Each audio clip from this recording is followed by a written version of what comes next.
This podcast is an affiliate of BCW Supplies. The next time you need to restock on comic book bags, boards, boxes, and more, be sure to use promo code FSP to save 10% on your order. That's FSP for Flat Squirrel Productions. It helps support the show too. Thank you.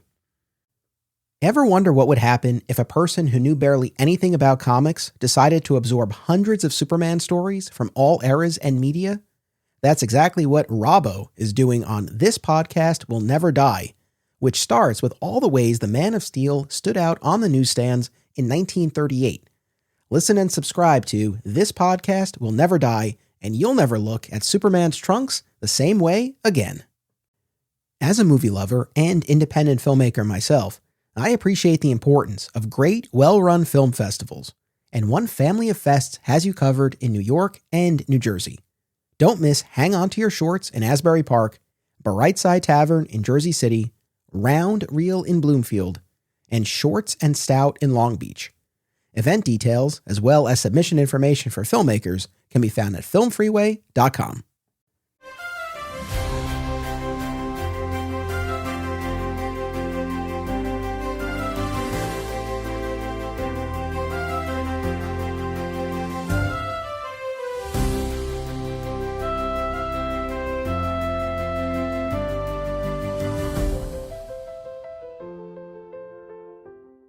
Welcome to Digging for Kryptonite, a Superman fan journey. I'm your host, Anthony Desiato. Joining me to discuss the Black Label miniseries, Superman, the Kryptonite Spectrum, is returning guest, Mike Sangregorio. Welcome back. Oh, thank you for having me. I'm very happy to have you here, and there is no asterisk at the end of that sentence, my friend. Although we're just a few seconds in, and we are already starting to turn into spaghetti. Yeah, right. So that's already a couple of references for anyone who hasn't read the miniseries yet. They're like, what the hell is this guy talking about? So on that note, would you do the honors? Would you give our audience their official spoiler warning, please? This is your spoiler warning. Yeah, so if you have not yet read Superman, the Kryptonite Spectrum, I really do encourage you to go read it for reasons that we'll be talking about. But yes, we will be spoiling the book.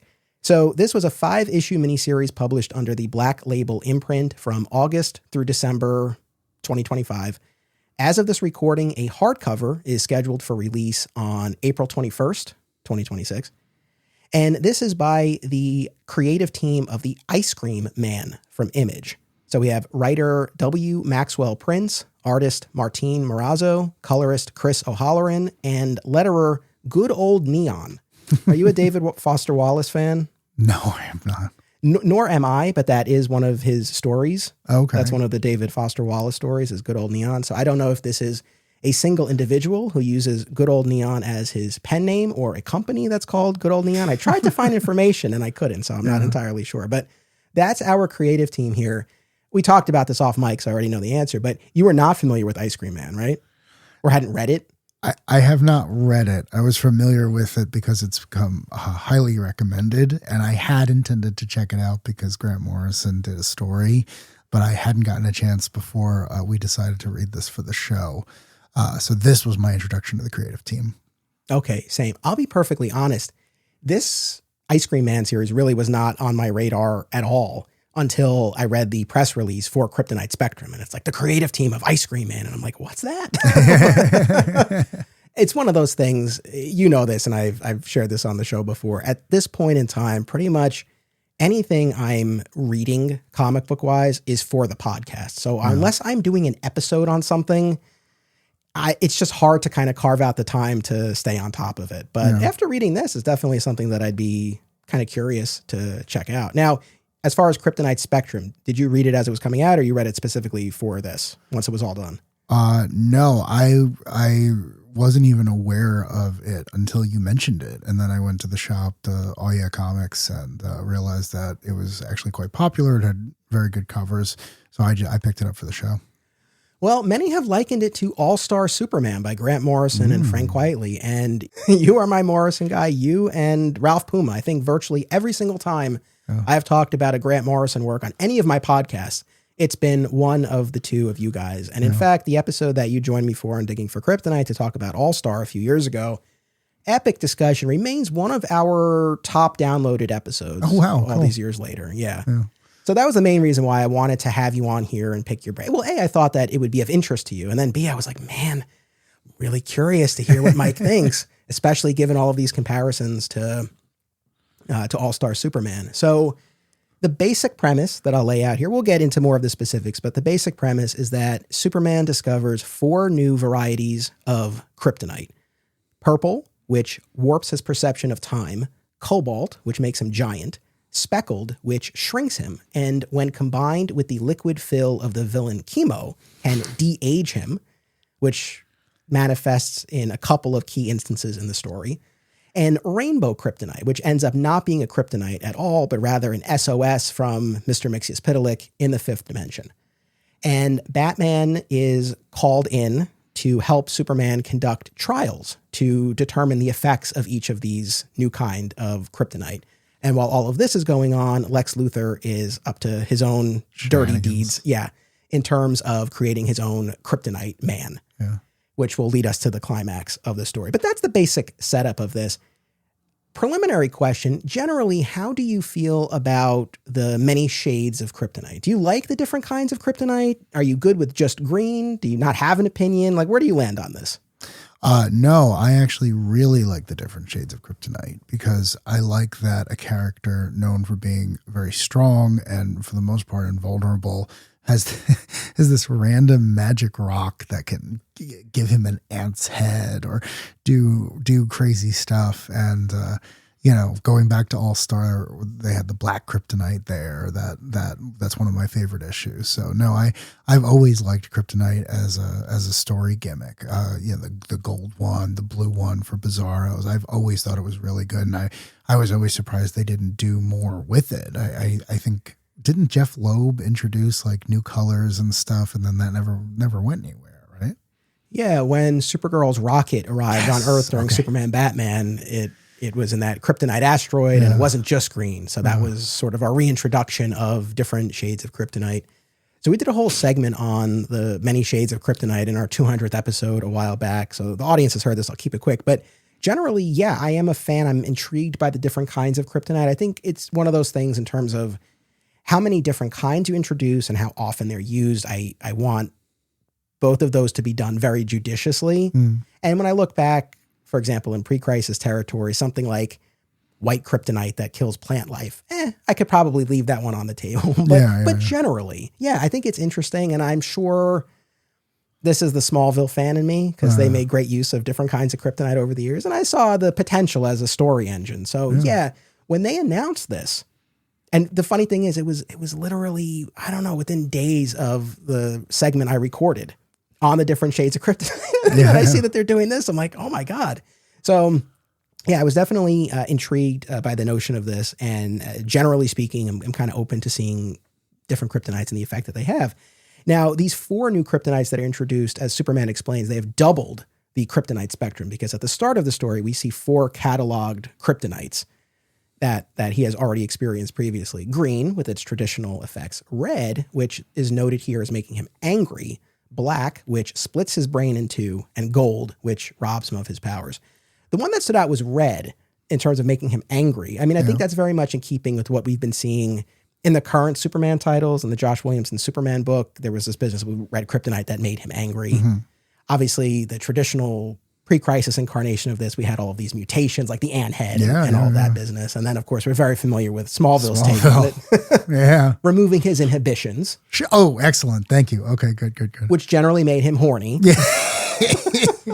What was it? A class ring? Class ring initially, Okay. I mean, that's the thing with red kryptonite. I always liked the Smallville incarnation because it was consistent in what it did, i.e. removing or lowering his inhibitions.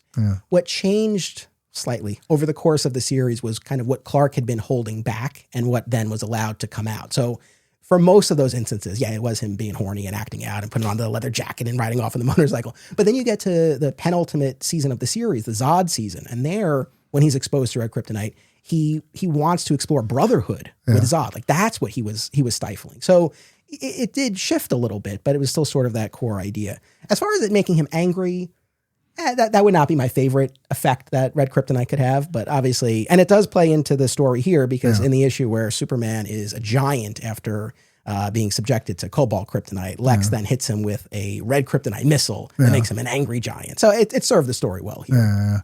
Yeah. My only complaint about that was, that's so limiting. And those Silver Age stories where it was like, we want to do something weird and imaginative that's only going to affect this story. Red kryptonite is the shorthand way you get this. You don't have to waste panel space. And to see it was just angry, I was like, okay, fine. But, it's supposed to be weird, right? It's supposed to be like a weird thing. So I was a little sad to see that. No, fair enough. I will say what I do like where it kind of landed with red kryptonite is I like the notion that green affects him physically and then red affects his personality, his emotions. Whether it's the same thing every time or it changes or it's something like removing the inhibitions and his wants change over time, whatever the case may be. But I sort of like that personality effect. But anyway, the main thrust of the story are these new varieties that are introduced here. So without further ado, let me ask you, A, how you felt about this story overall, and B, given all of the comparisons that I had been seeing online from fans and reviewers comparing this to All-Star Superman, do you see this as a worthy spiritual successor or companion to All-Star? Or does it not rise to that level to you? Because I know All-Star occupies a spot of invincibility for you, as I'm sure for many of us. So did you like this? And is it a worthy companion to All-Star?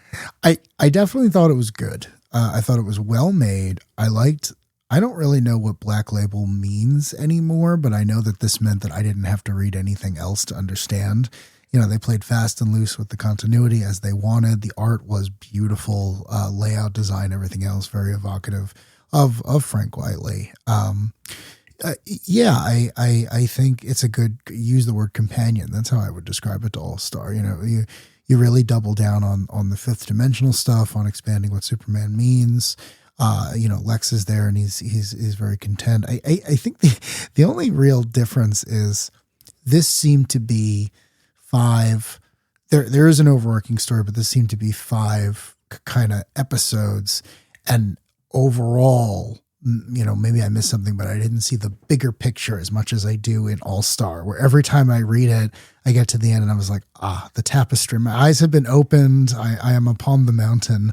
And here I got to the end and I was like, well, that was a really good Captain Marvel story, but I don't know if I'm going to go back to it. So. Okay. I get where you're coming from. Anything else that you want to say just as far as your overall impressions?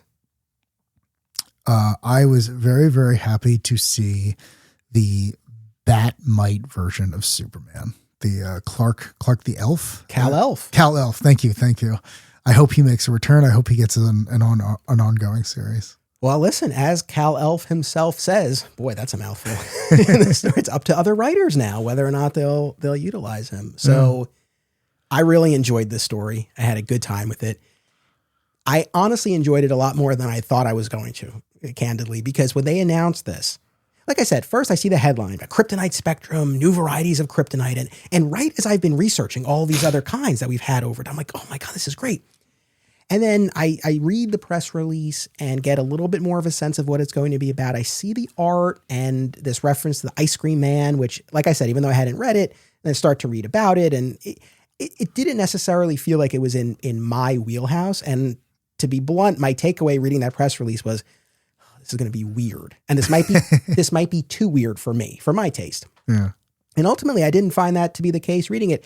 Funny enough, I really feel like this is a lot more straightforward than you might expect, especially for the first 3 issues and even the finale. I mean, the weirdest it gets is the Fifth Dimension issue. But even then, it still followed a linear narrative. I didn't feel lost or like it was so out there. To your point about Black Label, I was thinking about that because there is on all of the covers the little blurb there about for 17 plus. Okay. There's nothing in this that a youngster couldn't experience or be exposed to. So I don't. Part of me is like, I don't know. Maybe we could lose that because I feel like maybe that might be limiting. Like I don't think there's any reason why a kid. I mean, I don't know. I don't know how much they would. Maybe they wouldn't enjoy it as much. I mean, I don't know. But there's nothing in there that was objectionable content wise.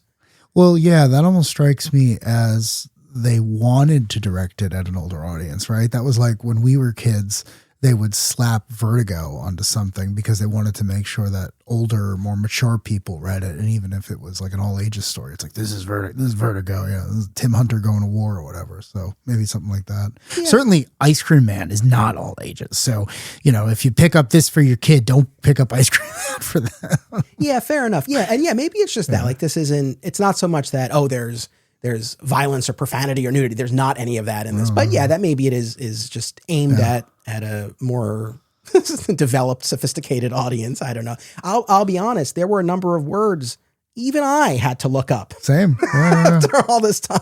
So. It was an incredibly pretentious comic book. I have to say, I don't like throwing that word around because it gets thrown around and stuff I like a lot. But you mentioned before that I did not catch that the colorist was named after a David Foster Wallace work, but it's like, yeah, that fits. Like the very first line in the very first issue is him talking about when he developed object permanence. And I was like, could you just please punch something? Like just punch something. Like, I read that meme too, guy. It's like, could you just get to it? Please get to it. I hear you. But so overall, I enjoyed it. And as far as the all-star of it all, so in terms of actual direct references, we see Leo Quintum's jacket in the Fortress. There's also a reference to Lois writing for or being featured in Quintum Quarterly. Yep. So that popped up. When Kal-Elf returns during the climactic battle, it's a direct homage to one of those Frank Quitely images. And Kal-Elf talks about it being an homage and then also has this whole extended bit about how to pronounce the word. Yes, he does. Homage, homage. How do you say it? Oh, now I feel like I'm on the spot. I usually say homage. Is that right? That's how I say it. Okay, all right, okay. that's my story, and I'm sticking to it. Yeah. So there's that, and then the one that really hit me, that really resonated, was in that final battle. And I know I'm really jumping ahead, but I want to mention this here. Where Superman, you've been exposed to violet kryptonite, so for you, it's happening in purple. A jumbled it's fashion. all exactly. And then I'm going to put all the pieces together at the end. But Superman is expressing his gratitude to the people who have been there for him, Jimmy, Batman, and Lois. And to Lois, he says, because she starts to express what she's feeling, and he's like, "Look, we've been through this so many times. Every crisis, every cataclysm. That time, the sun threatened to abandon the sky." He goes, "And you held my hand and you rooted for me, and I'm going to root for you now." I like that. That really landed with me. I did too. It's too bad that at the end of the first issue, she says, "I'm 40 and we don't have kids, so I have to break up with you." And I was like, well, that was weird. Well, the degree to which Lois is featured and effectively explored, I think that's something we'll circle back. That's something we'll circle back to. I think as far as these all-star comparisons, I think there was a sense of wonder or curiosity that Superman exhibited in this that to me felt reminiscent. The art did not feel worlds apart. They definitely felt very much in keeping. Yeah. By the time you get towards the end of this story, there is a foreboding sense of finality to this battle, and that to me felt reminiscent of All-Star. Obviously, that was hanging over all of All-Star because we knew Superman's days were numbered. Yeah. So we have that. But this is definitely one of those things, I always think back to our old comic shop, the late, great alternate realities. But this is one of those things where if someone came in and they were like, "Hey, I've read All-Star. Like, I loved All-Star. Like, what else can you give me? Like, I really want something in that vein." I would be very confident to hand them this. Yeah, same. And that's no small thing. And I do think this is one of those books. I don't want to say this like flew under the radar, but I don't know how much a part of the conversation it's been over the few months when it was coming out. Maybe I don't know, but I feel like this is something that's going to have a long life on the shelf. I do think will age well. And I think this is one of those ones. And I would love to hear from our retailer friends who might be listening, but like, I imagine this is one of those things stores will keep in stock. Yeah. And I think you put this right next to All-Star and I think people will be good to go.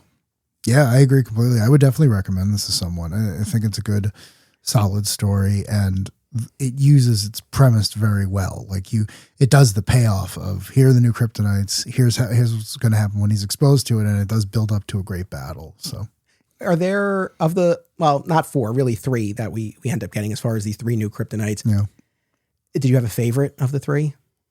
Yeah, I keep calling it violet. It's purple? Is that purple, yeah. Okay, yeah. No, I really liked the purple one. I thought that was a great story mechanism of, dislodging the way I tried to explain it to myself was it's most similar to the way Dr. Manhattan operates in Watchmen, where for him, multiple events are happening at the same time because he's been unstuck from linear time. So the way they use the panels to try to explain that later on, I thought was a great storytelling mechanic. Like you could only do that in comics. So I got a kick out of that first issue. That was my favorite as well. Yeah. That's the most interesting. I mean, as far as him being a giant or shrink, yeah, the de-aging bit, it was interesting, but no, the purple warping his perception of time. And that plays out in that first issue, Lex, Six, Solomon Grundy on Metropolis. And so we have Superman and Batman stopping him. And it's one of those things, we're seeing these panels out of order because that's how Superman is perceiving them. And then to your point, we get this great double page spread at the end where Superman's like literally putting all of the panels in the correct order.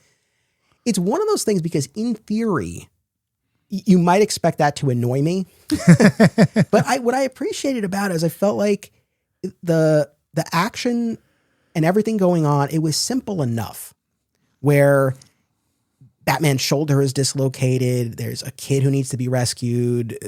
Superman and Solomon Grundy are trading blows. There wasn't anything where I'm like, oh my God, I'm just like, I don't know what's happening here. It's like, again, it was relatively straightforward, yet it still had that disorienting effect of what Superman was experiencing. So I felt like it walked the line nicely where you felt that disorientation, but then it wasn't anything where you truly felt lost following what was happening. Yeah, it felt like a good proof of concept. Like, hey, we hope other creators will use this. This is a simple way of how we envision it working, but go wild, right? Like if whoever's writing Action Comics or whomever wants to introduce this, it's like you want to go really weird and go over a couple of issues, have fun, but this is the basic way that we envision this working. Yeah, it's like what would be the Christopher Nolan iteration of this? Exactly. Yeah, so you could really just go berserk with this. But yeah, that was my favorite as well. Okay, I want to circle back to what you were saying about like the ultimate point of this. Because we didn't talk. We really did not talk off mic, so we've not compared notes. But when I finished reading it, and I was not reading this as it was coming out, because like I said, it's pretty much whatever I'm going to be covering on the podcast. So I waited till all of them were out, and then I read them on the DC app on my iPad. And I really took my time with it yesterday. I spaced it out, and I kind of dragged my feet reading the final issue. And part of me was like, am I tired? Or is like, I have no attention span anymore? Like, what's going on? But I actually think I was enjoying it so much and I didn't want it to end. I really think that's what was going on. But I finally read it and I enjoyed that concluding chapter. But then I was reflecting on it. I was thinking about what I was going to say here. And I was thinking about how I was going to answer that question. Like, is it a worthy successor to All-Star? And I was saying to myself, I feel All-Star has a lot more to say about the character and the mythology than this one does. And I do still stand by that. That was also a 12-issue miniseries as opposed to 5.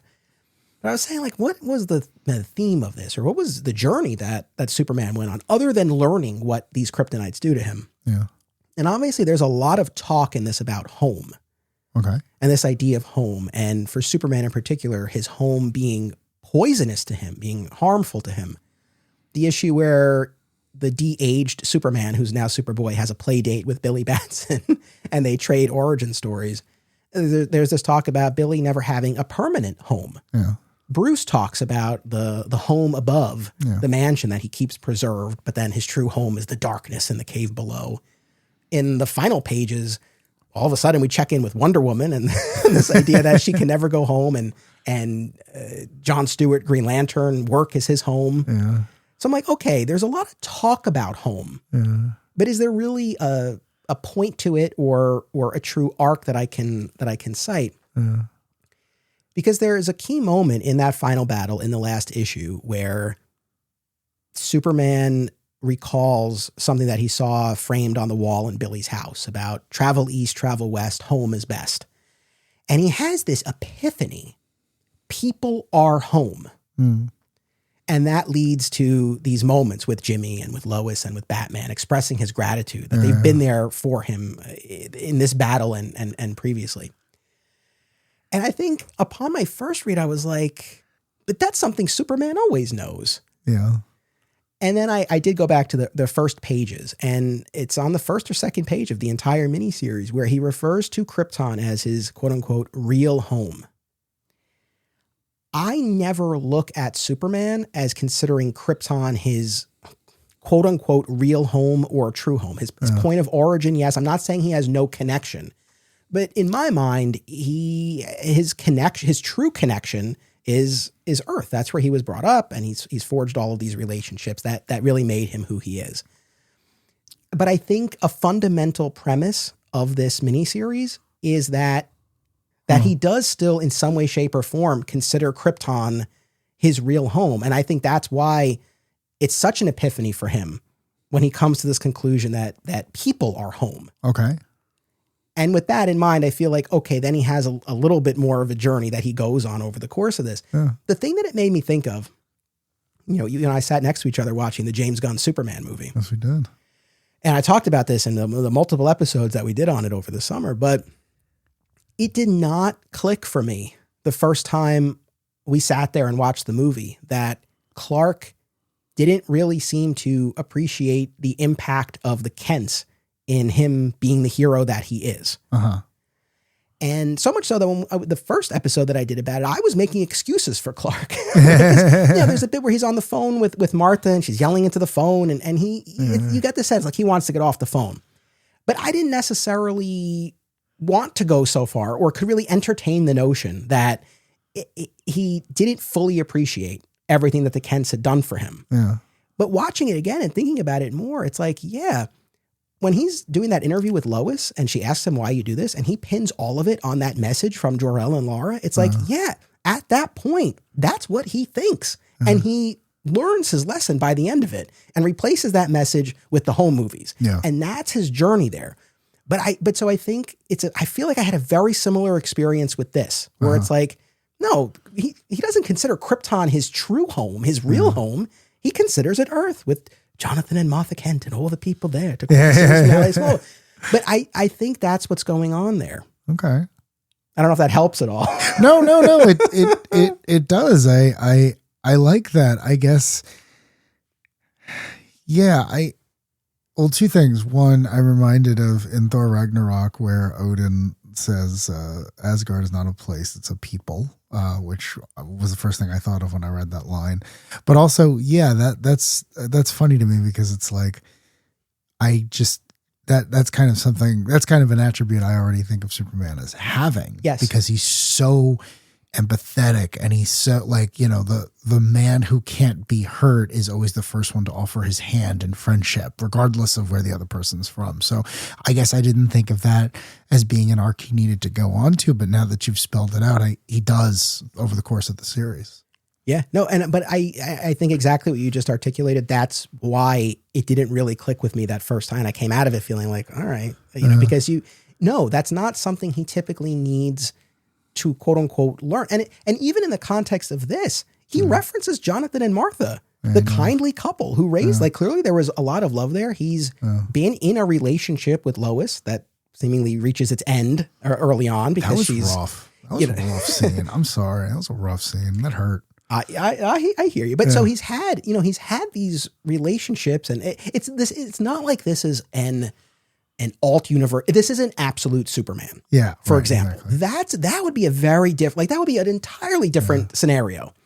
But this to me feels generally like the sort of what we think of as the classic traditional iteration of Superman. And so, especially for a Superman who seems fairly deep into his journey, Lois is in her 40s, as she says. As she says, yeah. So he's deep into his journey. I would not expect that to be a lesson he needs to learn, but I do think that's what the story is presenting to us. And I think in that context, it gives him somewhere to go. And so it made that ending resonate a little bit more with me. I'm thinking about this now for the first time, but I'm wondering if someone like 15 years younger than us with a different mindset and of a different generation read this, would that resonate more with them? because I'm always being told if you're younger than us, it is a bit more difficult necessarily to make a real connection than it was for us because we were just there. So maybe that's part of it too. It's like, we have an idea of the character that exists firmly in our heads based on our life experience. And now it's like, well, I don't know how old these creators are. Maybe if I gave it to a 25-year-old and I said, hey, read this. Does this land for you? It does. Great. Awesome. And then, maybe it's as simple as that. That's a good question. And I know we have some younger audience members, so I would be very curious to hear from them and see. I do want to say though, not to speak for you, but I think we probably feel similarly. It's not even that I'm pointing to any one specific continuity and I'm like, oh, it doesn't line up with that. It's because we've seen so many aspects of the character spun differently. Yeah. We've seen the more nebbish Clark Kent versus the more George Reeves-esque iteration of the character. So there are a lot of aspects that I know can be interpreted differently. But like I said, this whole idea of Earth being his home, that is something that I feel is generally, especially in the modern era, is fairly standard. Uh-huh. But I do feel like that is a fundamental premise, and I do feel like that is a core assumption that you can't make in this specific story. I mean, the idea of there's to quote the Five for Fighting song, a home I'll never see. Yeah. But there's this home, and on that note, when he's talking to Billy, he's like, I've heard descriptions of Krypton, but I've never seen it. Yeah. So the notion that he can never return to this place that he's from, he can never really see it, and literally the only physical remains of it are poisonous to him in a myriad of ways. I do imagine that would have some effect emotionally, psychologically, or even if it's just frustration. It's like, I get nothing of my home world except this. And it's not even like I could put it on a shelf and look at it because I guess you could put it in a lead case unless it's cobalt, because that won't be enough to keep apparently that radiation that wasn't in. enough. Yeah. So I think there's either way, I think there's definitely validity to him having some sort of conflicted feelings towards his home planet. Yeah. It could have manifested differently. I don't know that it really had to be that that's his quote unquote real home, and then he learns that people are home. It could have been spun differently, but I think this is the path that they took. Have you ever read the Darwin Cook, Tim Sale Kryptonite storyline? Yes, sir, with Bridgewater. I love that book. So there, and I feel like it's a fair comparison to make because we're talking about, in the grand scheme of things, there are only so many stories that are like squarely focused on kryptonite. Yeah. But I feel like what worked so well there was that you have a Superman early in his career. Lois is still fertile at that point.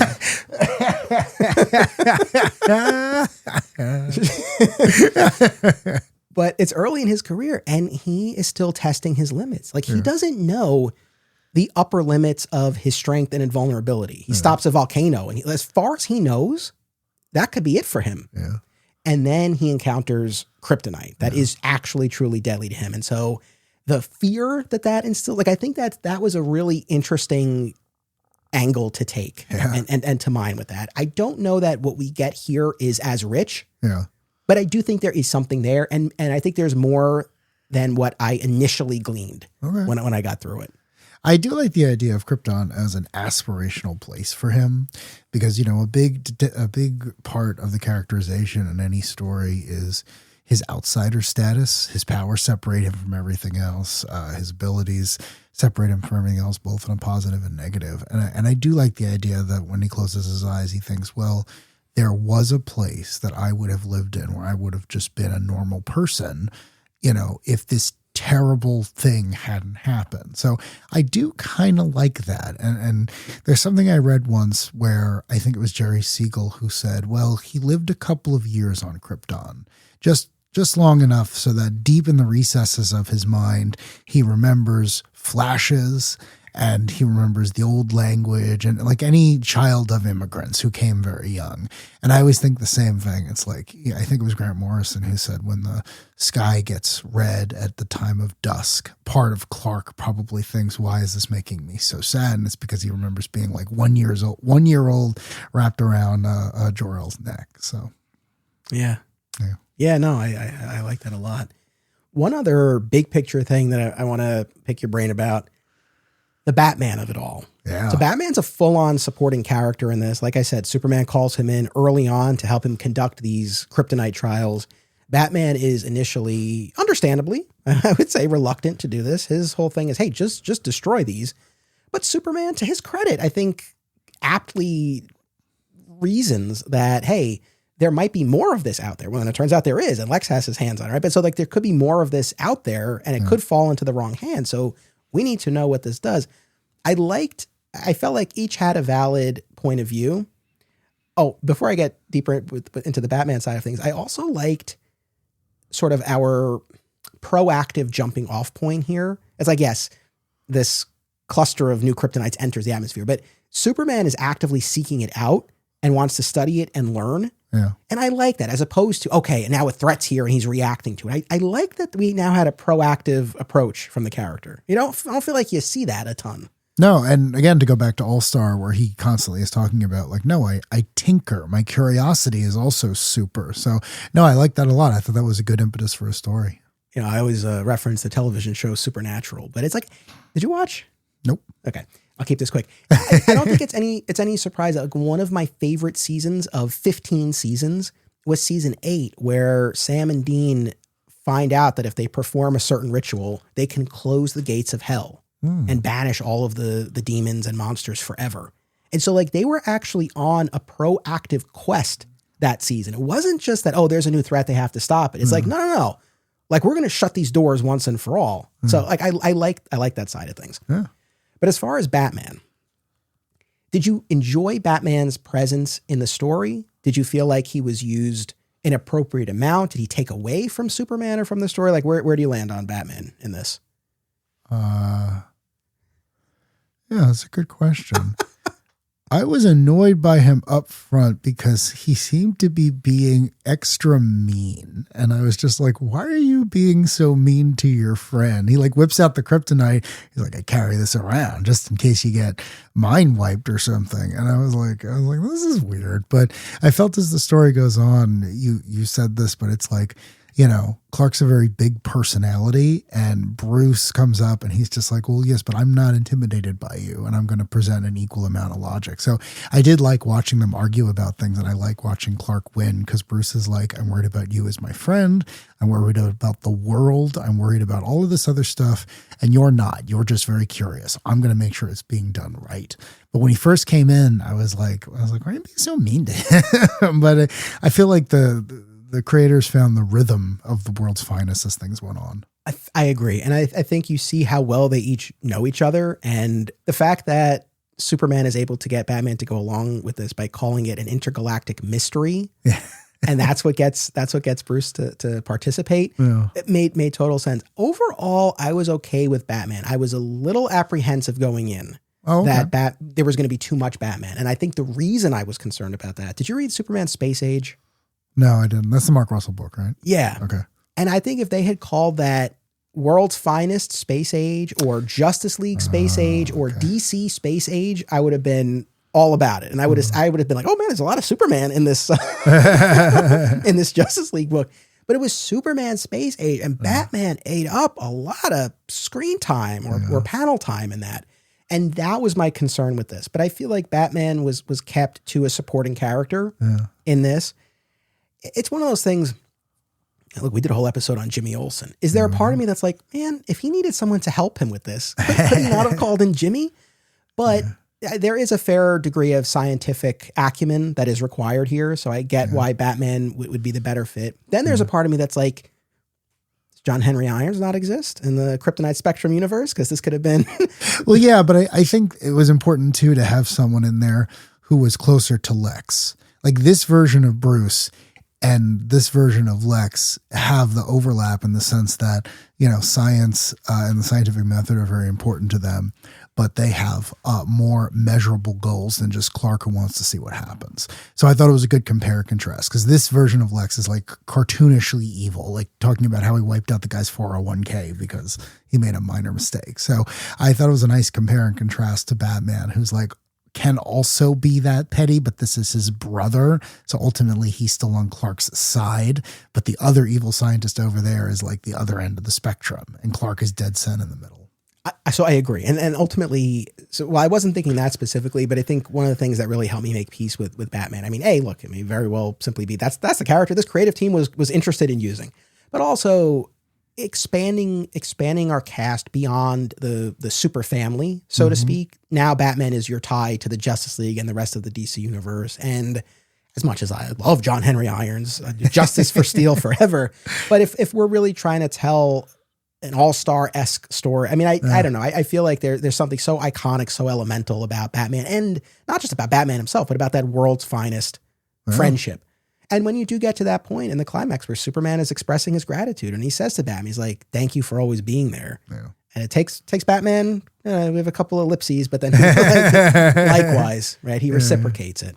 So no, overall, I was cool with Batman. Yeah. It's more of an aside, but I don't want to forget it. It did genuinely make me laugh when Superman's been turned into the giant kaiju and then Batman shows up with the cannon that's going to blast him with the speckled kryptonite to shrink him. And he's pulling this cannon out of the bat plane, and Wonder Woman's like, what is that phallic contraption? Like that too, It just got me. Yeah. Also in that issue where Superman is a giant, I thought of you because there's this woman, Linda, in the office building. Oh, yeah. Who is working on this epic spreadsheet. The greatest spreadsheet of all time for financial analysts. Yeah. And as an accountant yourself, funny enough, I am not an accountant, but the job that I've had for the past few years, so I've been at the same place for many years, but I switched departments a while back, and I work with a lot of data and spreadsheets now. It's not anything that I ever anticipated really being my thing, but it's been working out nicely. But so that hit home for me more than I think it would have even a few years ago. But yeah, for yourself, how did that land with you when the building is wiped out and she had never backed up her Actually, did you feel for her, or were you like, hey, that's what you get for not? Oh, that's what you get. No, I felt absolutely no pity. I save the most mundane, easily reproducible thing 100 times a minute. So the fact that you had this frighteningly complicated pivot table and you never thought to save, that's on you, ma'am. That is 100% on you. That is not even a rookie mistake. That is whatever is lower on the totem pole than a rookie. Ultimately, I think that's fair. I did like, though, when she appeared, or an aspect of her appeared in the fifth dimension as Clark's landlord, and she's literally spreading a bedsheet. A bedsheet, yeah. So I thought that was a nice little bit. Yeah. So we were hitting on this a little bit, but the Lex of it all, how I don't know, how would you characterize this Lex, or how did this Lex work for you? Did you feel like we got enough of this Lex? Or a clear enough sense of where he's coming from? The reason I ask is that we go back to something like All-Star. And I mean, on the one hand, you might say, well, I keep comparing it to All-Star, but I feel like the book invites those comparisons. So I think it's fair to make. Yeah. And in All-Star, we have that entire issue, the gospel according to Lex Luthor, where I think you get a very clear sense of what his worldview is and what he's about and why he goes about what he does. And then of course, that amazing moment in the climax of like, if you were going to do all of these things, you would have done it years ago. Right. I think it's a wonderful dissertation on what like Lex is all about. Yeah. I feel like this version is more basic. I mean, I don't know. Or I'm just curious your take on this, Lex. Yeah. No, I agree. I think it's indicative of any comparison to All-Star, whereas All-Star it's multifaceted and it wants to show you different sides of the same thing. Here, Lex was kind of simple. It's like he's a kid. He's petty. He's beyond brilliant. He just wants a thing, and wanting the thing is more important to him than any way he gets it. So I liked him as again, Clark is shown as being curious and he's being shown as being vindictive. And I thought that was a great, that's one of the reasons these guys have been fighting each other since longer than our grandparents have been alive. But it was a very reductive and simple take on the character. Like if there's the KRYPTONITE Spectrum Volume 2, I don't know what this version of Lex does next. You might have to bring in someone else or, bring in Mercy or someone to give him another facet. But this one seemed like we need someone for him to punch. We need someone to be cartoonishly evil. And, Lex has been doing that for a long time. Yeah. I mean, cartoonishly evil, cruel. We see him in the green war suit. Mm-hmm. He creates his Kryptonite man, who's actually a clone of Lex that is imbued with the powers of the Kryptonite spectrum. I will say, and I guess tying into the theme that we found of home and who or what home really is, to go from Lex referring to Superman as an immigrant, which definitely hits in an even more powerful way, given everything currently going on in the world. But to go from that to their final exchange where Superman finally bests him and like literally throws him away from the battle. And he's like, Metropolis isn't your home. Like, look what you've done to it. Yeah. But as far as, so I think from the Superman side, I think that was kind of a fitting payoff. But yeah, as far as what Lex is about, now, here's the thing. In fairness, and I'd be curious like what the creators have to say about this, but like, should we be reading the Gospel According to Lex Luthor from All-Star into this? Like, are they kind of assuming that there's they're playing on that version of Lex and they're kind of assuming a built-in familiarity based on something like All-Star, and maybe they felt like they didn't need to delve into more of his motivations or backstory or anything like that? Like, is there a shorthand that they're just assuming people have, especially given these kind of clear comparisons to All-Star? No, I don't think so. I don't think that's fair, because the Lex of All-Star has like plans within plans within plans. Every time you see him, two things are going on, at least a minimum of two things. It's always the Lex of All-Star, the Lex who draws his eyebrows on, needs you to know how much smarter he is than you. He needs that more than anything else, more than killing Superman. He needs you to know how much smarter he is. This Lex was just like, I just want to kill him. Like, Elmer Fudd's got to get the rabbit. Like, this just seemed to me like we're distilling it down to this thing. This bald guy in a green suit's going to get punched at some point. So no, I don't think this version of Lex and the Gospel of Lex are reconcilable. Not without a lot of legwork. I agree, but I like to play devil's advocate and at least pose the question. But no, I agree. I think this was an area where I wanted more development. I felt like this Lex was awfully basic. It's one of those things. It's like we've had so many depictions of Lex. I think readers can often bring in enough to sort of round out that character, but I don't know that the audience should need to. Like I think there should be enough there. And Lex is such a rich character, literally and figuratively, that I think to kind of dig in a bit more and get more of a sense of kind of what's going on with this guy. Look, even the James Gunn movie, the bit about, you're doing this because you're jealous. It's like, no shit. But it's like, you know what? I think we've had more in-depth presentations of the character, but at least there was something there that that I appreciated. So yeah, the Lex side of it, I did feel was a bit lacking. Oh, there's also a piece that maybe you can help me sort this out. In the first issue, Superman has recovered with the help of his robots these new kryptonite specimens. Then we cut to Lex and Emil Hamilton, and Lex is outraged that Superman beat them to the kryptonite.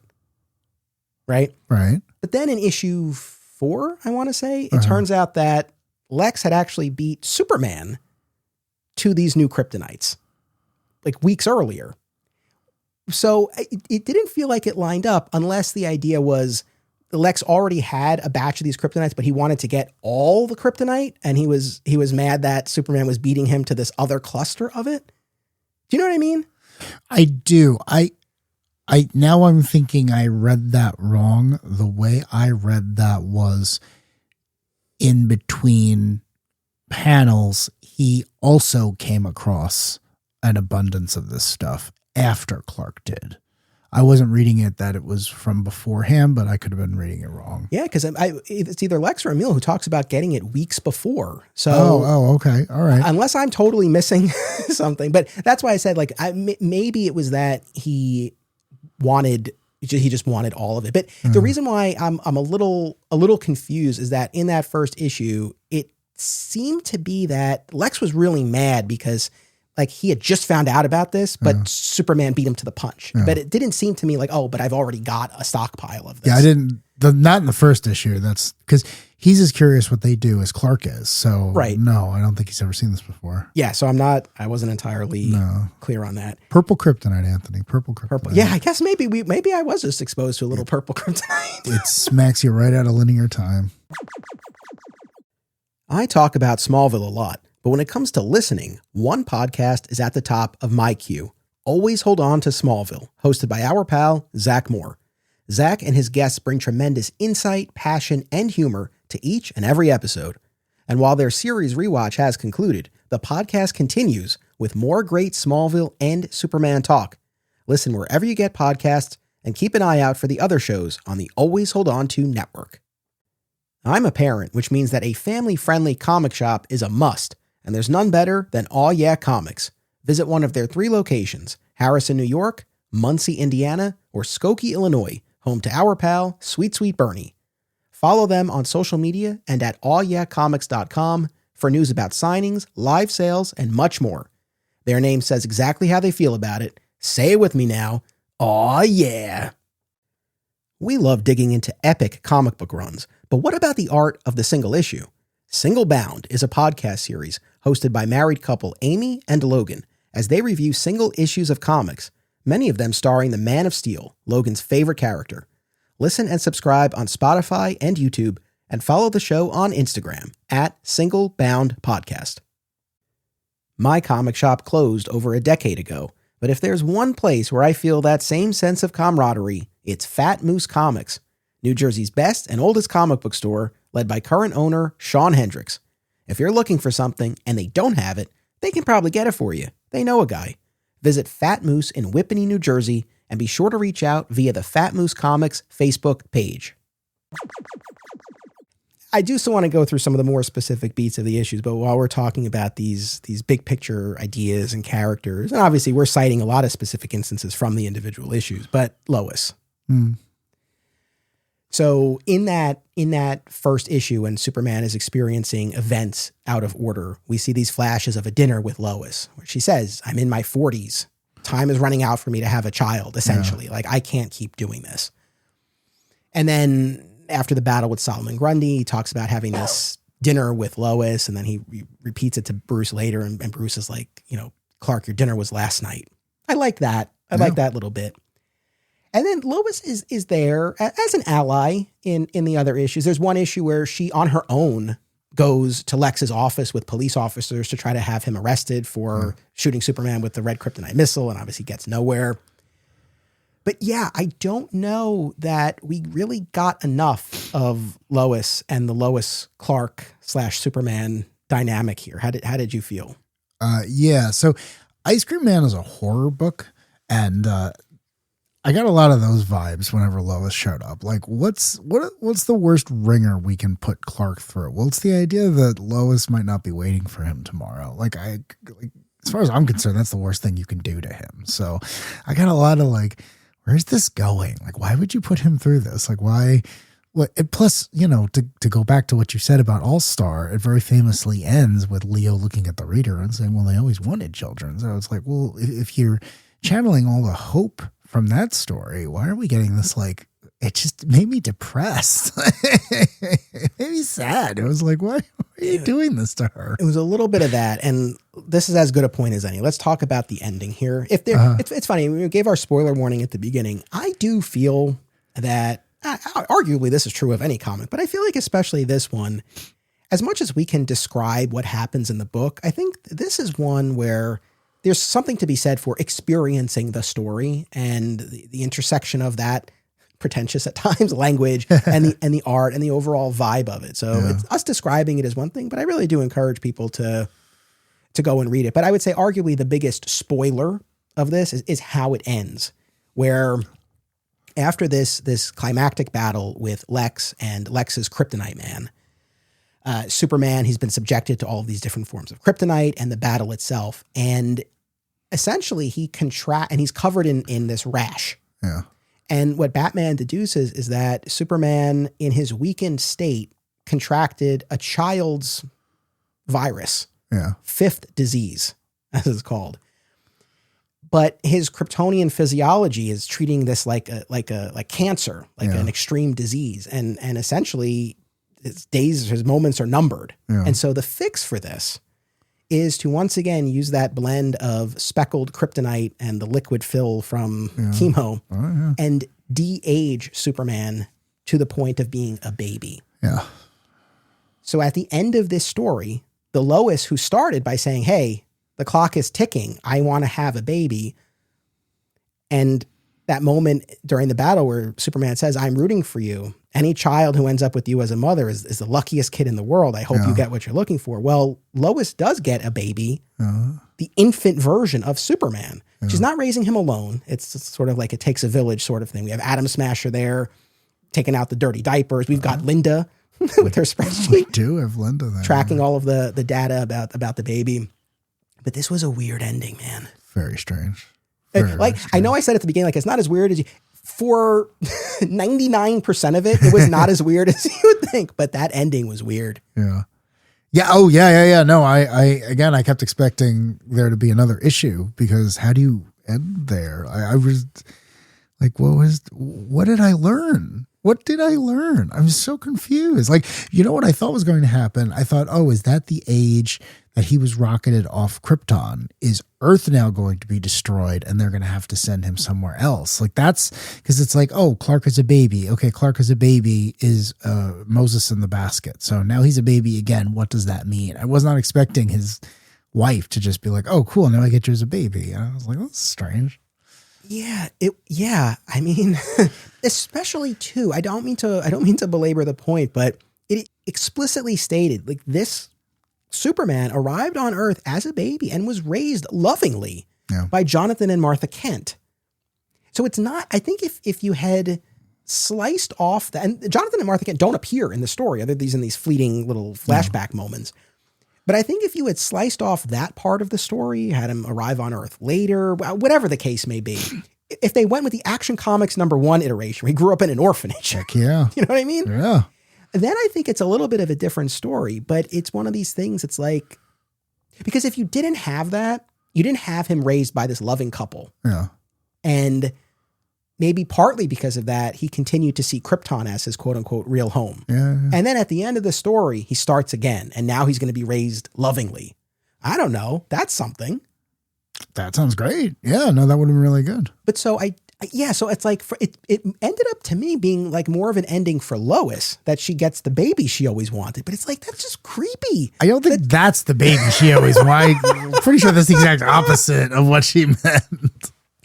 Right. But I mean, there's definitely a creepy aspect to this, that she's going to be wiping the butt of the baby version of the man she's been intimate with. It's incredibly creepy. Yeah.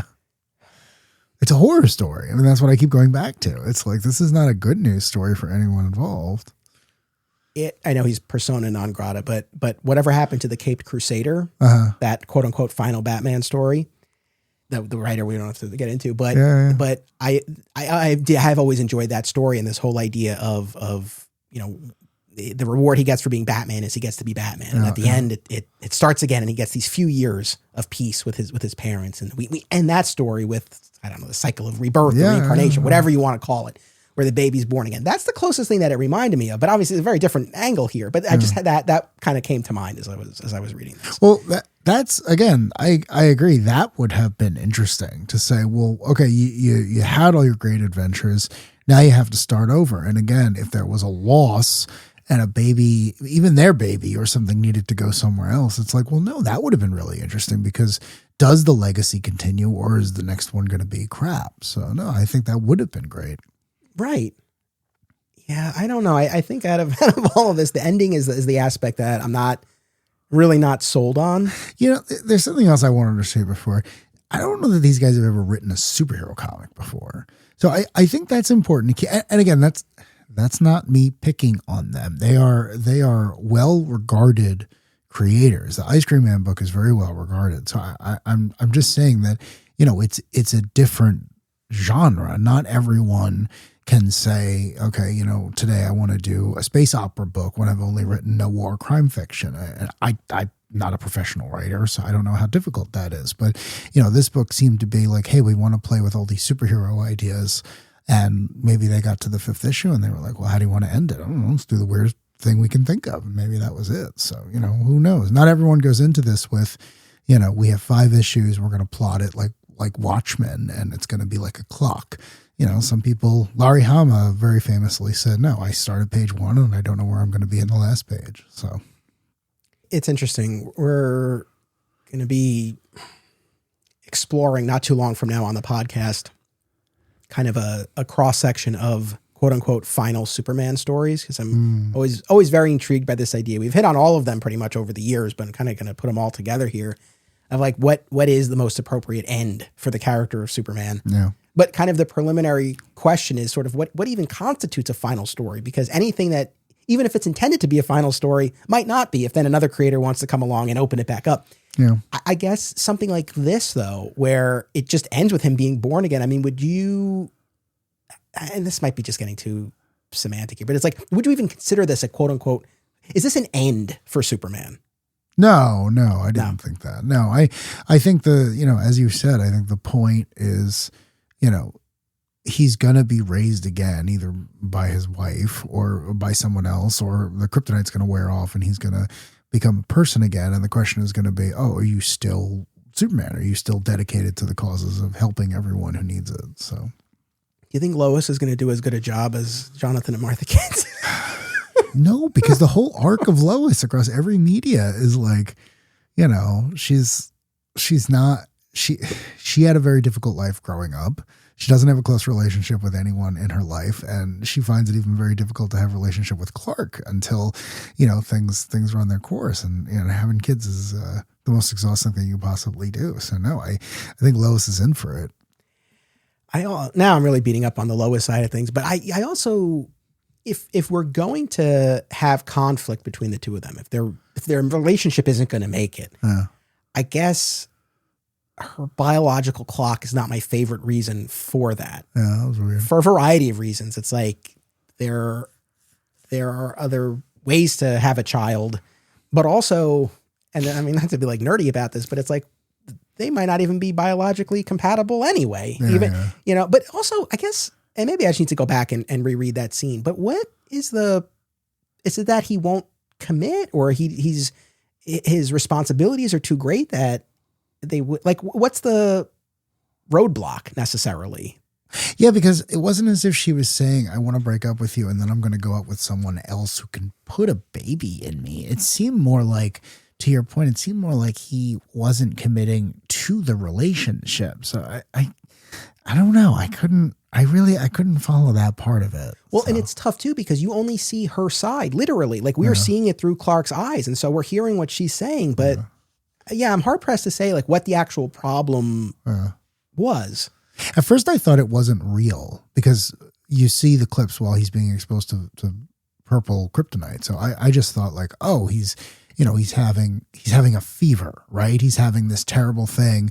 And this is a potential future that would be, again, the absolute worst thing that could possibly happen to him. But then when Bruce acknowledges it at the end of the issue, and I was like, oh, that really happened. Oh, that's really rough. I hope we get to see that play out. Because I was surprised. I thought like, oh no, he's seeing a potential terrible future that's going to happen if he loses this battle, or if he stays, under the effects of this kryptonite. Like, who knows what happens when you stay atemporal for that long.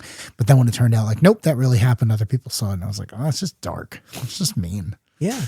Like it's not clear to me. I mean, if it had been the case of, I want to have my biological child of our own, but your DNA is not compatible with mine. So I don't know what to do. Or if he was saying like, look, Lois, regardless of how we have a child, like we can't raise a child. We can't bring a child into this world. It's too dangerous. I have too many responsibilities. Yeah. Then I think there's a little bit more to glom onto, but no, now I'm circling back to what you're saying. This is a horror story for Lois Lane. Think about it. If you were in love with someone and you wanted to have a child with them, I mean, sure, there are worse things, but probably high on that list would be then having to take care of an infant version of them. Like they are turned into an infant. Yeah, it's so dark. It's incredibly dark. Yeah. Yeah, poor Lois. Yeah, maybe now we're figuring out why it was 17 plus.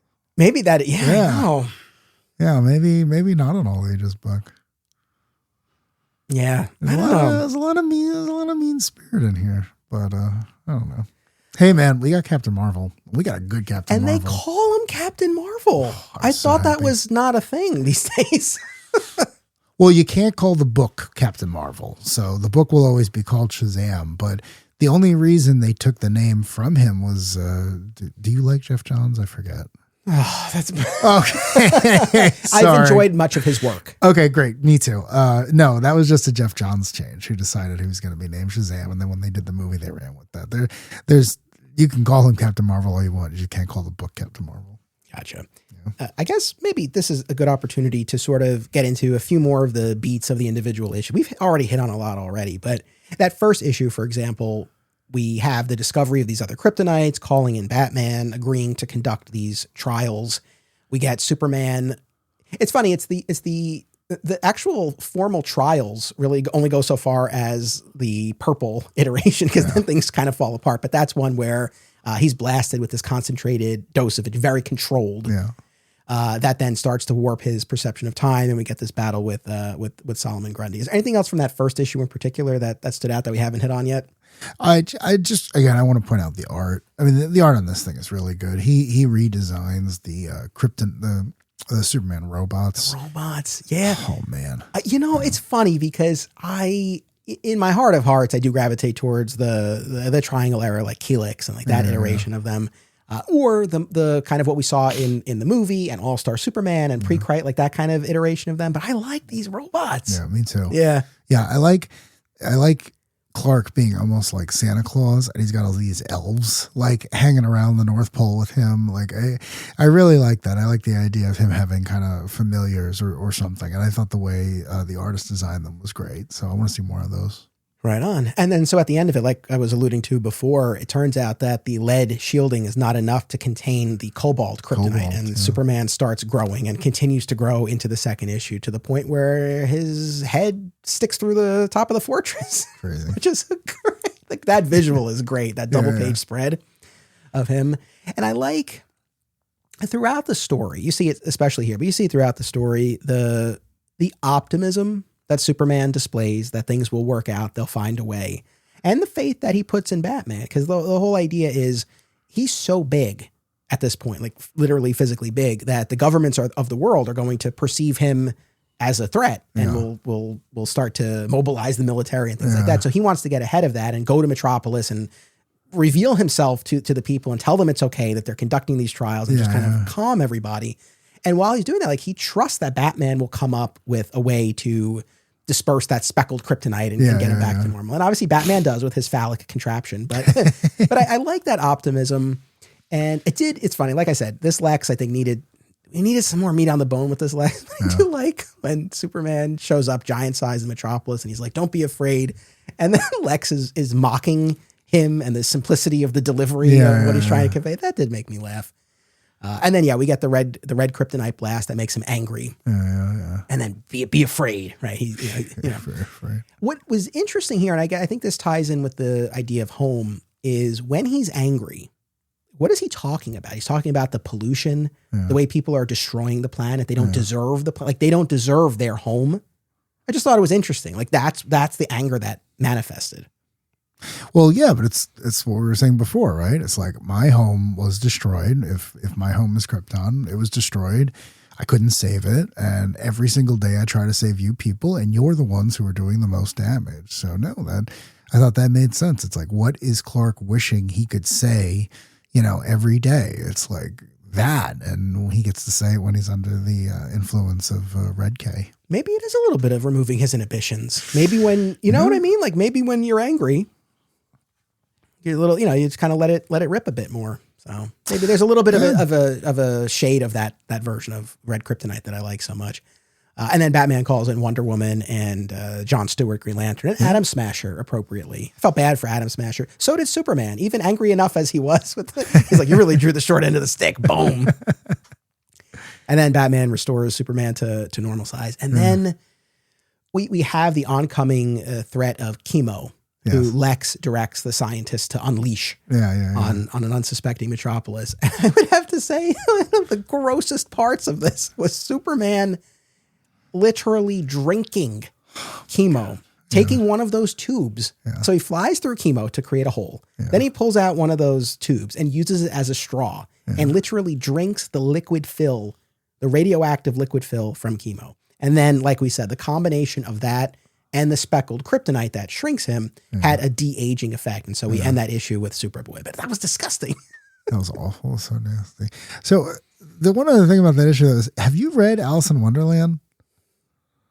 I mean, not recently. Oh, okay. Because there were tons of references to the book. One of the things that happens in it is Alice eats something and she grows, and then she eats something and then she shrinks. And they kept quoting the lines from it. I think they kept talking about Batman's villain, the Mad Hatter. Oh, yes. Yeah. Yeah. So again, when I say pretension, I mean, I don't even think that was bad. I like Alice in Wonderland, and I like that that's the framework they would use for imbibing something that would make you shrink and grow. But I was surprised because I wasn't expecting to see that in an issue of Superman. So yeah, fair enough.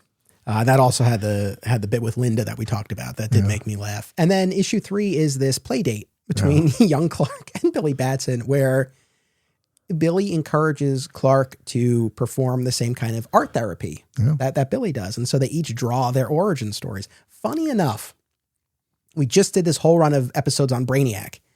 And when we did one on the Kryptonian AI iteration that we saw in the DCAU, most notably, we talked about how it really hasn't come back around. My Adventures with Superman has kind of been we thought the lone exception where they reverted to this Kryptonian AI, because basically once Jeff Johns and Gary Frank introduced the one true Brainiac post Infinite Crisis, in some way, shape, or form, like that's what Brainiac has been every time we've seen him since. Yeah. But this one went with the AI Brainiac who turned on Krypton. Yeah. So there we go. So there's another instance of that. And this is where I think if we have the clearest articulation of the theme or one of the themes of the book, it is here with Clark talking about home hurting, home being something that hurts him. And then kind of this other side of the equation of Billy talking about not having a home because of how much he moved around. So I like that camaraderie between them. I love that issue. I don't think it had anything else to do with the rest of the series, but I loved it. I mean, I'm sure I've said it on this show before, but Captain Marvel is my favorite DC character. So, I mean, I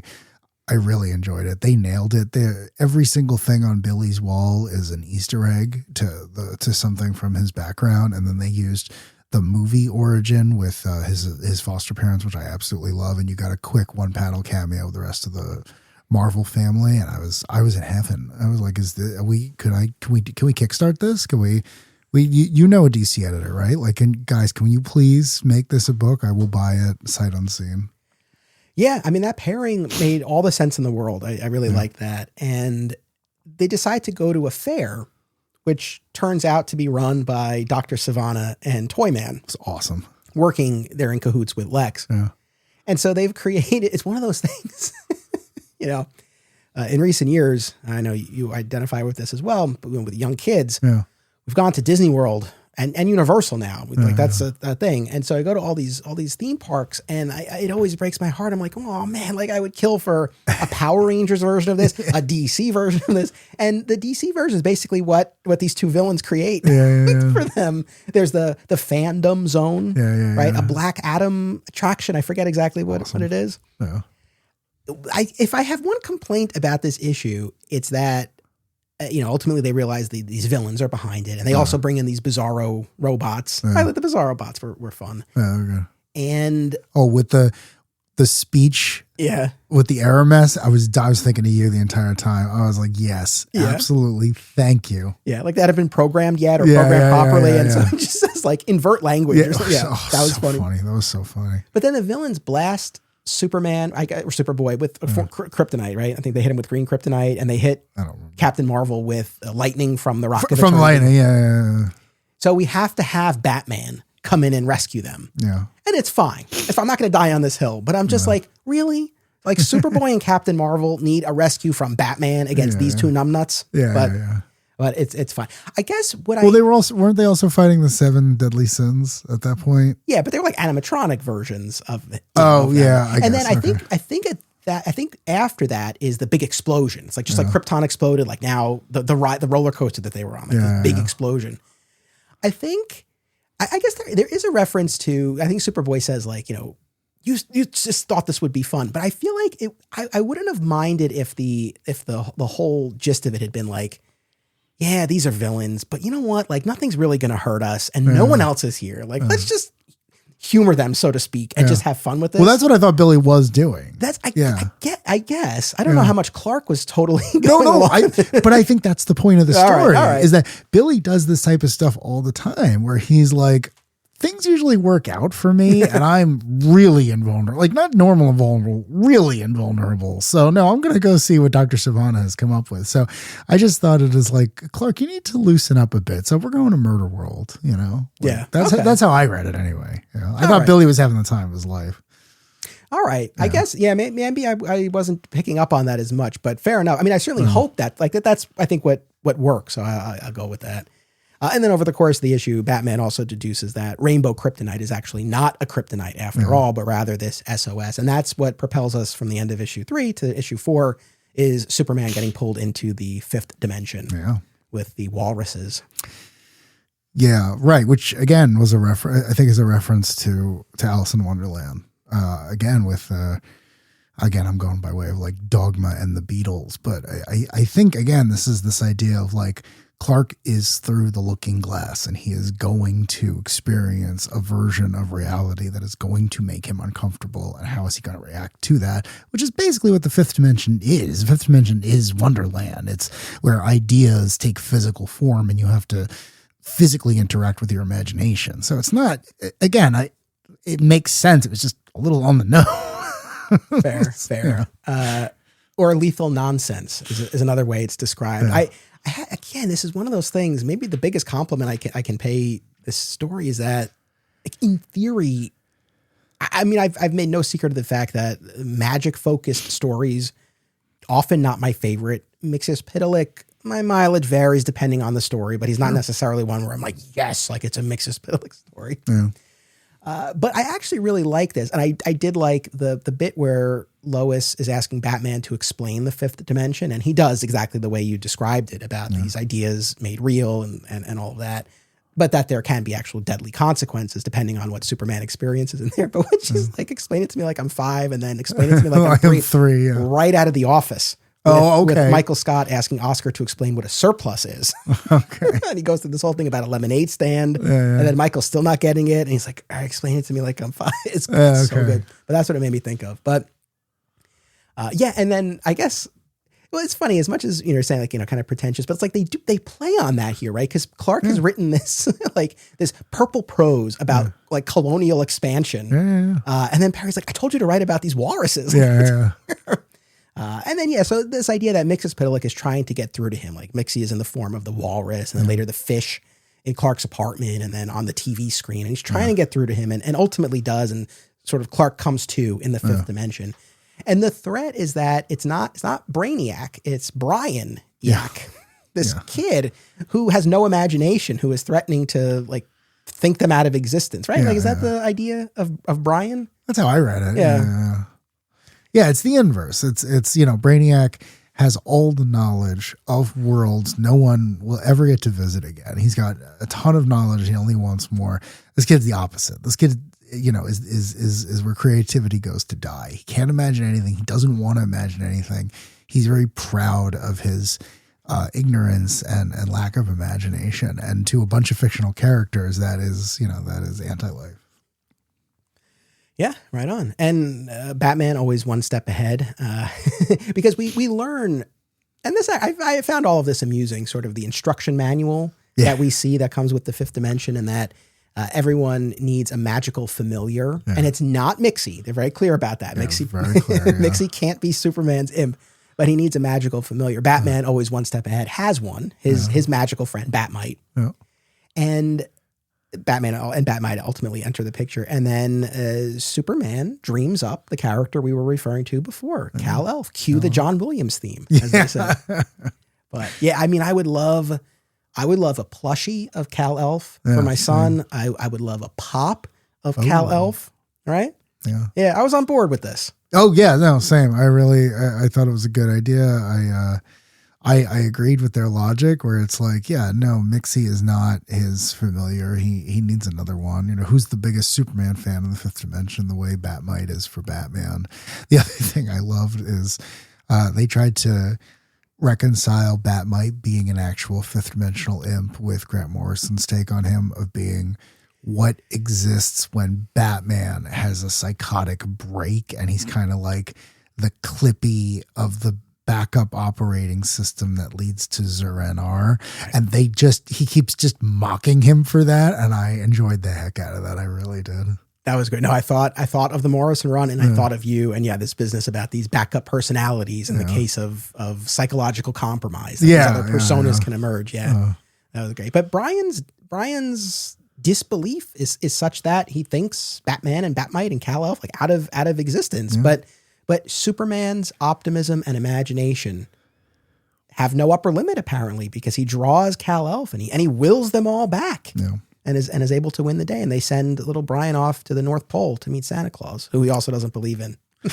I mean, that really worked for me too, because it speaks to what Superman is that is different than every other superhero, which is he was so good at being so different from everything else that he created an entire genre. And you can't say that for a lot of characters. You can literally trace the entire superhero genre to Superman, a character that is still being published today. So every once in a while, we got to remind ourselves, like, this guy is limitless imagination in human form. And that is his greatest power. And I feel like that nailed it. That absolutely did. And again, what does he do? He brings him to a character like Santa, who is like Superman. Like comics could stop being published tomorrow. Kids are still going to know who Superman is and Santa Claus is. They're on a different level than ever. Even my beloved Spider-Man, these guys are on a different level. They're just, they're cultural icons. They're way beyond anything else. So I thought that was a really good way of wrapping that up. Yeah. Well, no, well said. I like that a lot. That indefatigable imagination of Superman. That's what he is, right? I mean, he's the purest. He's just, what do they say in Inception? It's like, I need to give you the one single idea that you will then take and do everything. That's Superman. Superman is introduced to the American consciousness, and everything after that point changes in ways that the original creators could never have imagined. Yeah. The entire metaverse is formed around Superman. No, but you know what? We'll move away from John's. But with Morrison, it made me think of the end of Final Crisis when he has the miracle machine. And what does he do? He wishes for a happy ending for everyone because he's Superman. Even Darkseid. Yeah. I love it. That's the best. I know. I love how much I now love Final Crisis. It truly, I can't tell you how happy that makes me.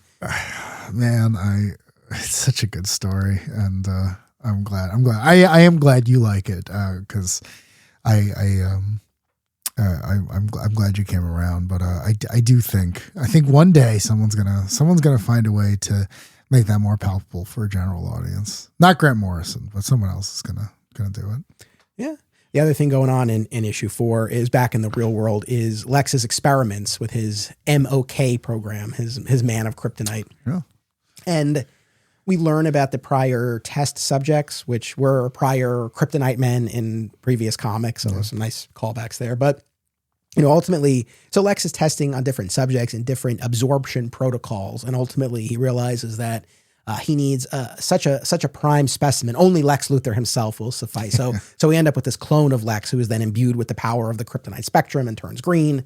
And that's our kryptonite man. And when Superman returns, he's faced with this big battle with Lex and the Kryptonite Man and the Bizarro bots and all of that. And then that leads to this big battle in issue 5. Yeah. I mean, we've hit on so much of it already.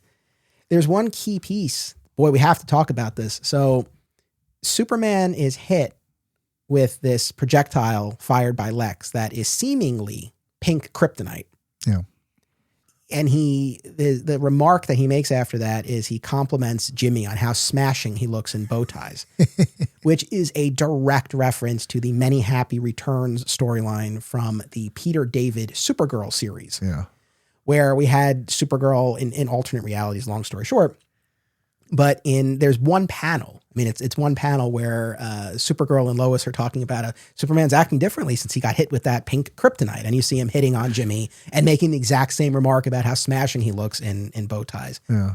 Now, we hit on that when we did our survey of different kryptonites, and recognize it's the sort of thing that I don't think would play today, and rightfully so. I mean, it played into certainly the easiest stereotype of what a gay person would act like, and it's just the fact that you could be turned gay. I mean, I feel like there are multiple aspects of this that, sure. Again, probably just a product of its time, and I wouldn't expect it to be replicated today. And I guess that leads me to my point here, because what's your read on the quote unquote pink kryptonite in this climactic battle? Because Superman says it's a dud. He's like, I would know if pink kryptonite were real. This is a Luthor invention. It's a dud. This is not why I'm being complimentary. I just want to express my appreciation to you. Do you think that he is actually under the influence of something Lex has created, or is what Clark is saying true, that he's not being sort of influenced at that point? Oh no, I read that as true. I read that as the readers just the creators just saying, no, this is. I agree. Yeah, yes, okay. 100%, and I like that. I feel like that was a nice misdirect where it's like, oh God, like, are we heading back into that pink kryptonite territory? But no, right? It is sort of, I take Superman at his word as well, that this was a dud from Lex. There's no pink kryptonite, but that this is immediately after Superman has had this epiphany about people are home. Yeah. And Jimmy is the first beneficiary of this gratitude that Superman is expressing, and thanks him for being such an amazing friend. So yeah, I agree. I felt like that was a nice way to acknowledge pink kryptonite, which for better or worse is part of the of the conversation. But to kind of put it to bed and then move on to something that I think was motivated from a genuine place. Yeah. No, I agree. I think the biggest difference back there is like, well, we can't have him like making out with a man, but we can have him very quickly complimenting his oldest male friend. And that's kind of, I don't know, feminine, gay, whatever word you want to use to describe it 25 years ago. But today we can just be like, no, men are for the most part better in touch with their emotions. He could just compliment his friend and it doesn't have to be this weird thing. So that's how I read it. I just read it as like, no, people can be nice to each other now. You know, I agree. And also, like, when this issue came out, I remember seeing, I don't know if it was the actual panel or just quotes from it, but floating around on social media. And as is often the case when you don't have the full picture and the full context, you know, the initial sense I had was that they were full on just doing pink kryptonite the same way we had seen it in Many Happy Returns. And I was like, really? Yeah. So I was very pleasantly surprised and relieved to see the play on it that we get here of, again, this attempt by Lex, but no, this is what Clark actually feels. And he's expressing his gratitude. Yeah. He's not under the influence of pink kryptonite. Yeah, I always saw Superman as someone who, you know, again, to contrast Batman, who is like pretty comfortable with his feelings because, you know, again, he was raised in a loving household and he can't be hurt. And even in Smallville, like when he's, you know, in an emotionally vulnerable place, it's usually because someone's got kryptonite superpowers and is trying to kill him. But, you know, Clark, for the most part, is shown to be a pretty emotionally mature guy. So, no, I think he'd be the first person to say, like, damn, guy, you look great in that. But, you know, he's still going home with Lois. Like, yeah, like, I agree. Like, I don't think, yeah, I mean, I guess my read on that whole sequence is that I think it just so happened to be that he was hit by that projectile with pink dust at that moment. I think had that not happened, he still would have gone and expressed the same sentiment to Jimmy and to Lois and to Batman. Yeah, I think that's the path that he was on. Yeah. We also do get a return appearance by Kal-El, and in that homage moment here where Superman summons him here. And I did like this. I mean, he essentially explodes Kryptonite Man. Yeah. But I think it tracks because it's like, well, what happens when you have pieces of kryptonite together? Yeah. Well, they explode. Yeah. So I don't know. It was a Deus Ex Machina, but they even acknowledged that head on, right? I forget if it's that issue or the one before where, is it Kal-El? Like, I think he's actually holding a book that says Deus Ex Machina. Yes, yeah. But is it that part or is it earlier? I don't remember. I remember he holds the book. I don't remember which one. But it's very much that, but it felt appropriate. I was cool with him blowing up Kryptonite Man. Yeah, I liked it because he keeps talking about the loss of Krypton, the planet, which exploded, and now here's Kryptonite Man that's exploding. So yeah, no, I thought it worked. And also, it's like, well, this is why you want a familiar, right? Because when you can't do anything else, your biggest fan from the imagination can come down and help you out. So, and I love the fact that Superman called upon him, and when Kal-El says something to the effect of like, what's the solution here? And Superman repeats to him what Kal-El had said to him earlier about continuity. Yeah. I just kind of liked it. It's like, all right, Clark has gleaned something from this adventure that he's been on in his time in the fifth dimension. So I dug that. Yeah, I like the whole idea. I love the idea of the rainbow colored thing of being a physical object from the fifth dimension, because so often it's every car in Metropolis has been turned into a giant rubber duck, which means Mr. Mishka's pit leg is here, or some other nonsense. It's a very jokey character, but I do like this idea where like, no, we also need your help, Superman. How do we get in contact with you? We hide a message in a bottle. The bottle is made of new kryptonite. So I actually thought that was really inventive. And I also liked that in a small but critical way, Lex was the architect of his own destruction, because he's the one who referenced Rainbow. He's like, oh, too bad Rainbow turned out to be inert. Yeah, that's right. That was what triggered the idea for Superman. So I like that, felt fitting as well. Yeah. Lex is always going to be the smartest guy in the room, and mostly that comes back to bite him. Yeah, absolutely. And then I think the rest of it we've talked about, as far as this terrible physical condition that Superman's in, and this fifth disease that has him at death's door, and Batman's fix, and this final sequence of Superman rendered a baby. Yeah. The end, asterisk. So that's the thing. I referenced that at the beginning. That comes up throughout the story, this idea. I guess Batman introduces it to Superman, that every sentence has an asterisk. And then Superman's idea is, if you don't, and what he says to Lois towards the climax of it, if you don't like the way a sentence sounds, add an asterisk at the end. And we see that. And it says the end with an asterisk. One of the things I liked about that is, like, that's a gag you can really only do in a comic or a book. But right, like, that doesn't work on screen, I guess, unless you put up a subtitle. But so I felt like that was a fun bit that was unique to the medium that we're working in. Yeah, I agree too. And it also speaks to Clark's whole thing, which is like, I don't believe in absolutes. It's like, if I'm trying to say something or I'm trying to do something, and he's a professional writer, it's like, no, he's thought about the best way to do that. So no, I thought it was very consistent with who he is as a person. So I just had Superman group editor Paul Kaminsky, who also worked on this project, on the podcast recently. We didn't talk about this specifically. We were focusing on the main core super titles, but I messaged Paul before we recorded, and I was like, hey, is there anything that you want to share with the audience about this, what we're going to be talking about it? And he said, so this is from Paul. He says, that's a project that's been percolating for quite a few years, and which I'm very happy to see having finally gotten out there into the world. I'm such a big fan of Ice Cream Man, and I had wanted to work with that team very badly. But when we first tried to work the project out, circumstances just weren't right, and we actually wound up letting it sit for about a year after its initial conversation, which is why I was so surprised to get an email out of the blue from Will saying that he wanted to try again, and it all wound up working out very quickly from that point forward. That team is a well-oiled machine, so as much as I would love to take credit for the amazing work they did, all the credit goes to the creators. I will say that visionary talent aren't always the most receptive to notes in the universe, and while I didn't have many, the team took them to heart and was this respectful delight to work with every single step of the way. And then Paul also added, and my dad really liked that one. And if those guys can get my dad to read Superman comics on the regular, then I'm truly in their debt. Nice. Very nice. So thanks to Paul for sharing that.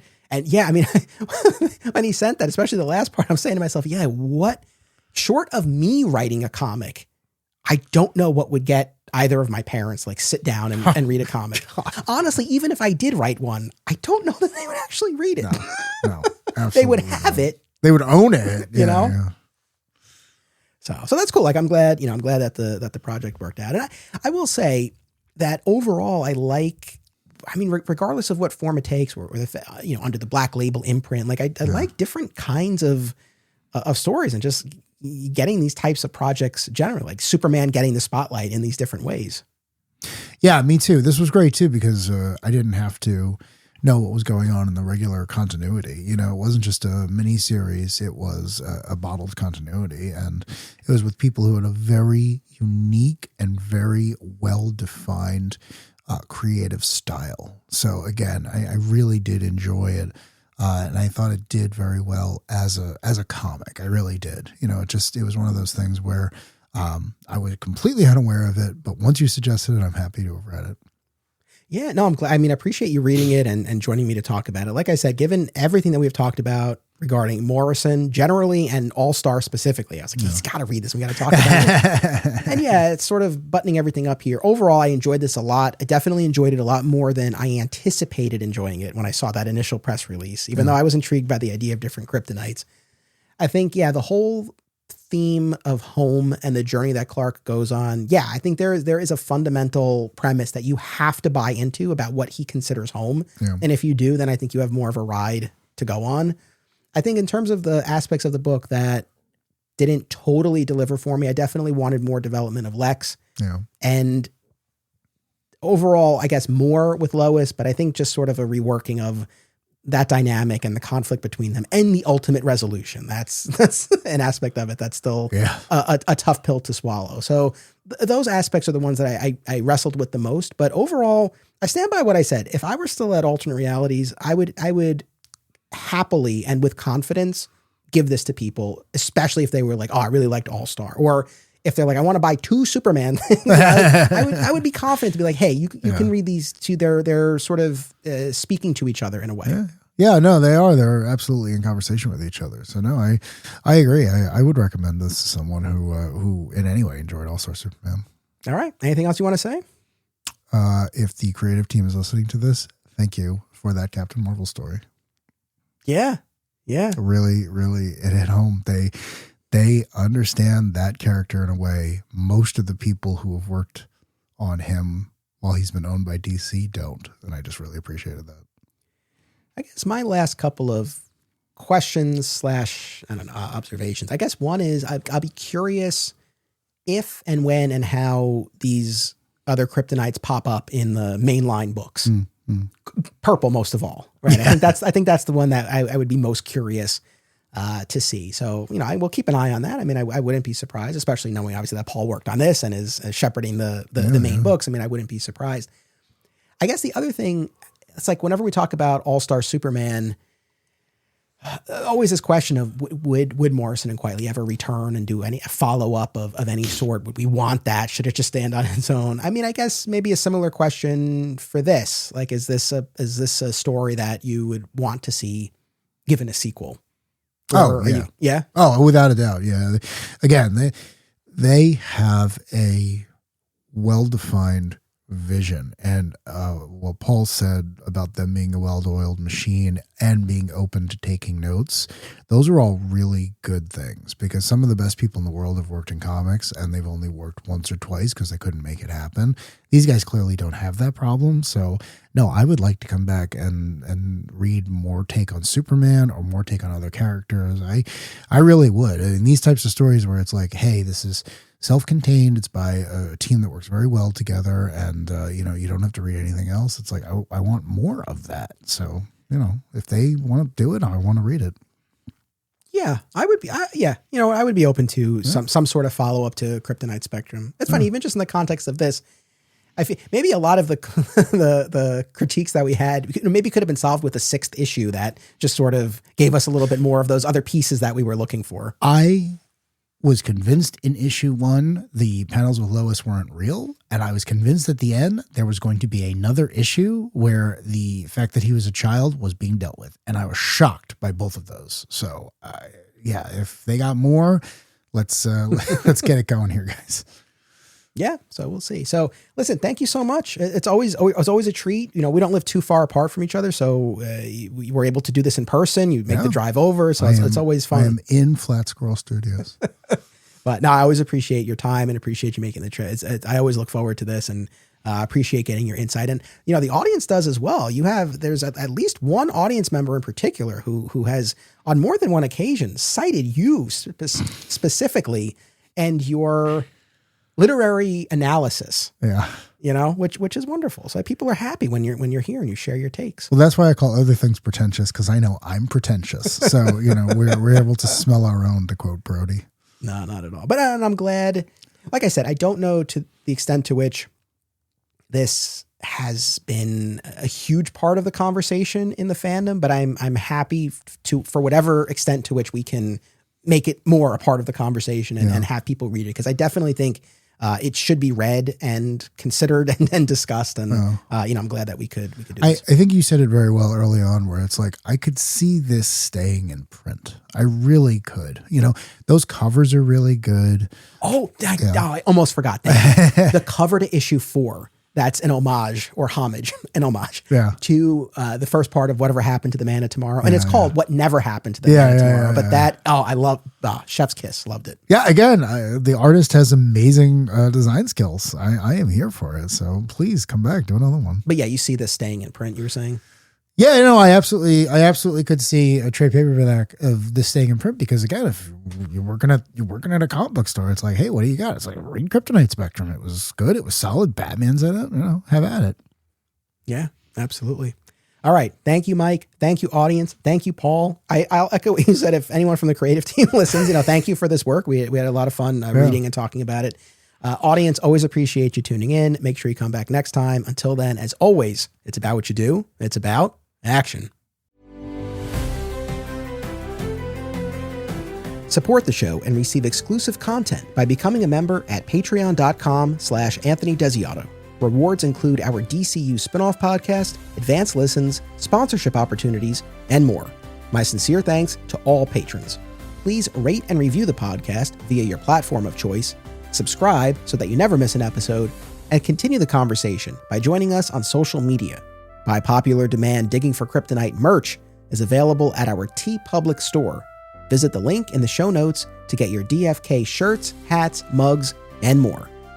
Flat Squirrel Podcast is also home to Lighting the Bat Signal, a Batman fan journey, which applies the signature Digging for Kryptonite approach to the Dark Knight, as well as another exciting episode in the Adventures of Superman, now in its final year covering the classic George Reeves series. Subscribe today. Digging for Kryptonite is a Flat Squirrel production. Key art by Isaiah Simmons and theme music by Dan Pritchard.